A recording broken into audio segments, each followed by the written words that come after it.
Rumours suggested that the then Meghan Markle likely spent time with Prince Andrew and Jeffrey Epstein before she even met Prince Harry. Nasty, and says he feels sorry for Prince Harry because his wife is a lot to deal with.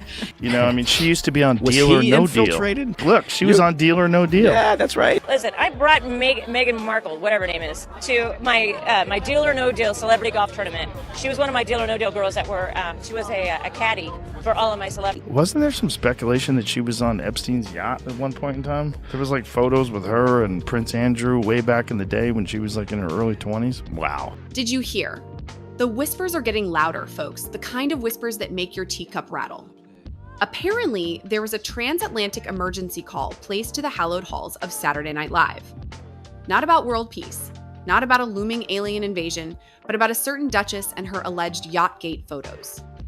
Sources, and by sources, I mean everyone with an internet connection and a working pair of eyeballs, are claiming Meghan Markle herself was on the line, practically begging SNL to pull a segment after those rather buoyant images started making waves online. I'm talking full-blown, panic button pressing, abort mission type of pleas.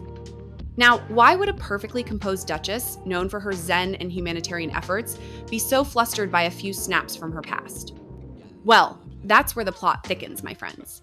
Because those aren't just any old vacation photos. Oh no, not by a long shot.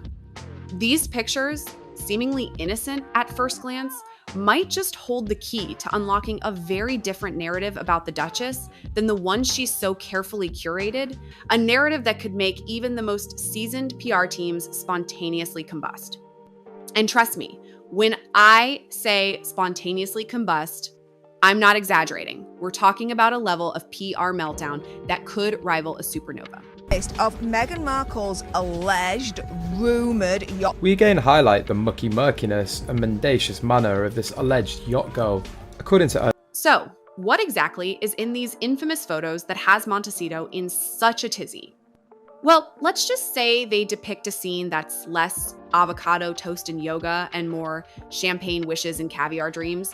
We're talking luxury yachts, crystal clear waters, and a very familiar face mingling with a rather exclusive crowd of gentlemen.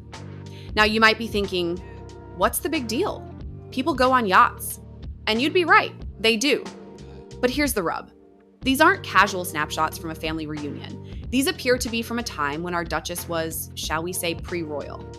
And for a woman who has so meticulously crafted an image of a humanitarian, a victim of the ruthless monarchy, and a beacon of self-love, these opulent scenes feel less like a past life and more like a carefully erased chapter.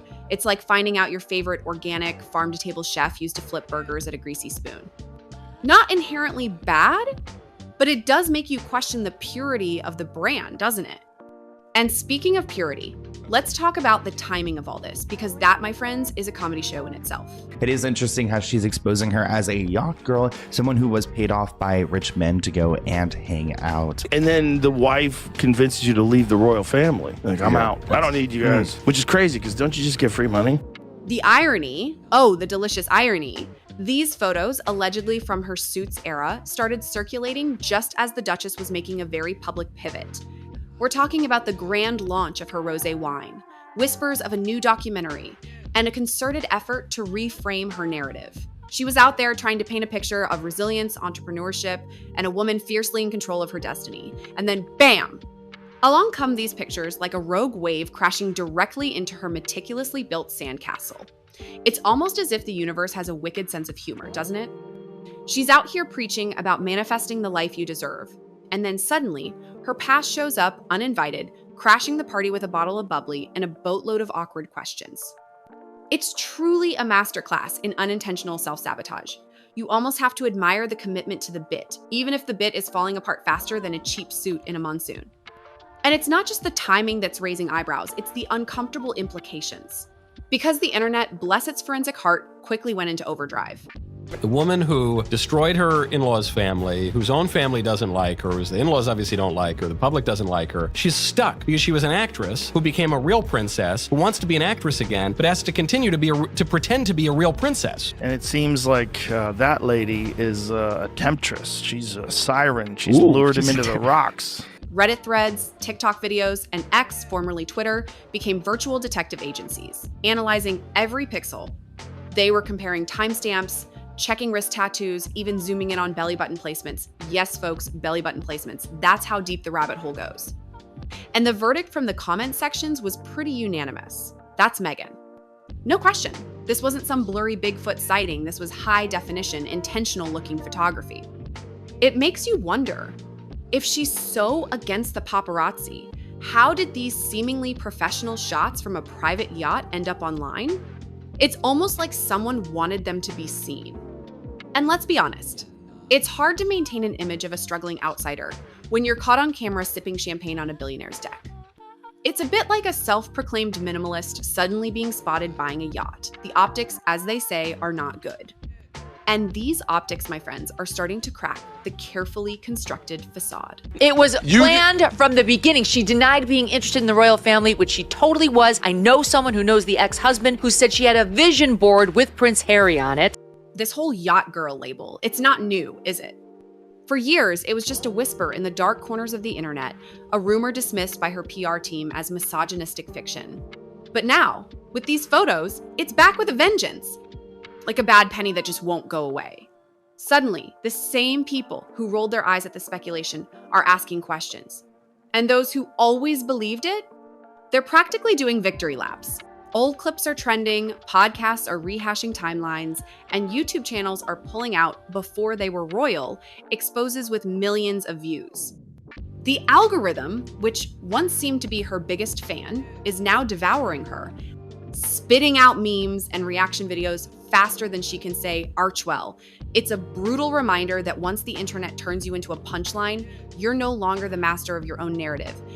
The internet owns you lock, stock, and barrel, and it doesn't give a damn about your carefully crafted press releases.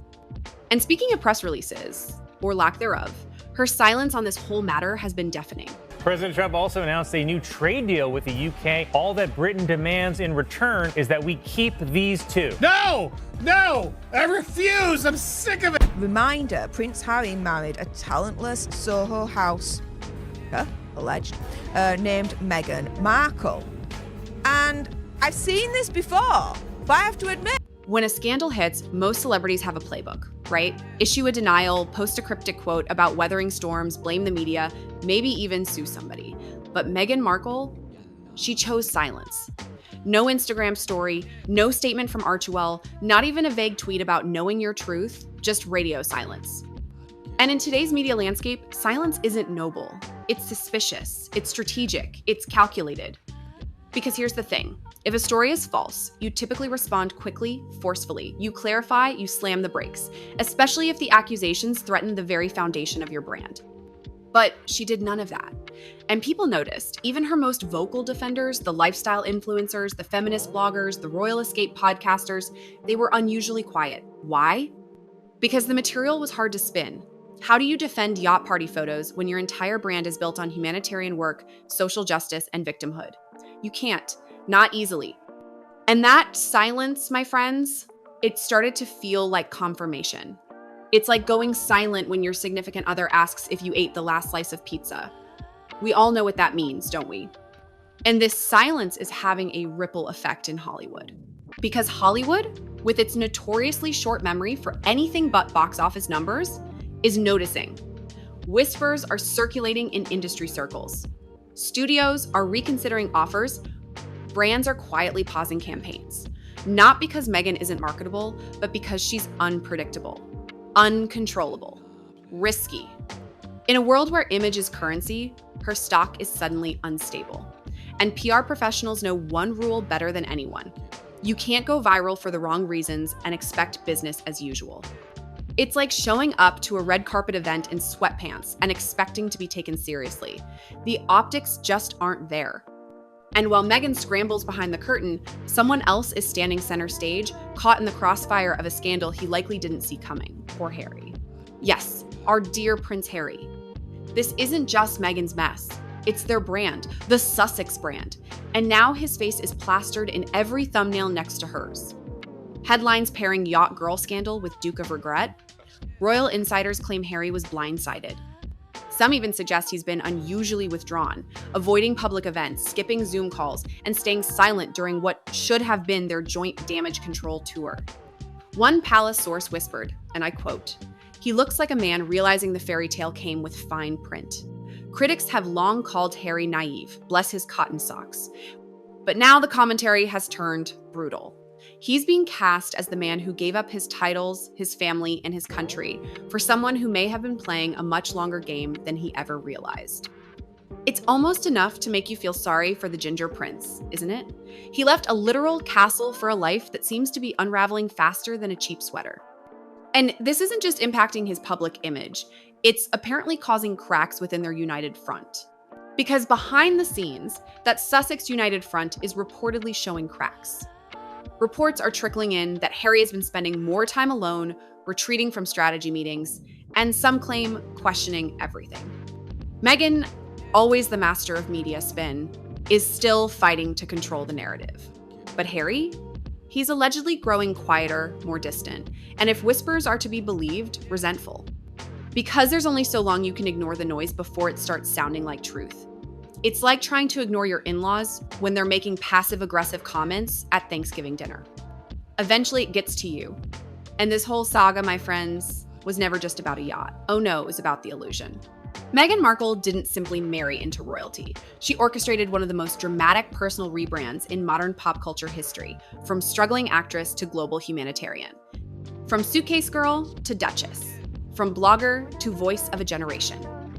Every piece of her public image was carefully constructed, like a designer handbag with all the right accessories.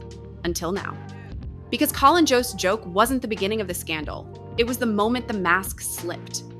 Once those photos resurfaced, everything Meghan had worked to bury came flooding back. The strategic friendships, the calculated moves, the eerie vanishing of old acquaintances. People began connecting dots between her past and her present, and the picture forming wasn't one of reinvention, it was one of erasure, and that's the real scandal here. It's not about yachts or champagne, it's about control. The deliberate rewriting of a backstory too messy for the empowerment narrative. The aggressive denial of anything that doesn't fit the brand. Because Meghan's power wasn't built on transparency. It was built on aesthetics, filtered posts, buzzwords, and polished interviews. But when reality breaks through that perfection, the whole empire starts to wobble. And here's what truly stings. Once the internet turns you into a meme, it owns you. No PR firm, no interview, no podcast can undo the damage of viral ridicule. It lives in comment sections, in reaction videos, in threads that never die. Now, Meghan isn't just under scrutiny. She's being redefined. No longer seen as the royal rebel or brave outsider, but as a brand manager whose biggest product might have always been herself. And as the internet continues pulling receipts from her past, that product is beginning to lose its shine. So now the fairy tale looks more like a case study. Not in love, not in royalty, but in image manipulation. Because when your story depends on perfection, and your past is anything but, eventually the contradictions catch up. And when they do, no title, no publicist, and no podcast can stop what comes next. The yacht girl rumor was never the point. The real issue is how far someone might go to bury the past, and how quickly the internet can dig it back up. Meghan built an empire on being misunderstood. Now she's being understood a little too well. So, what do you think? Is this the beginning of the end for the Sussex brand, or just another bump in their very expensive road trip?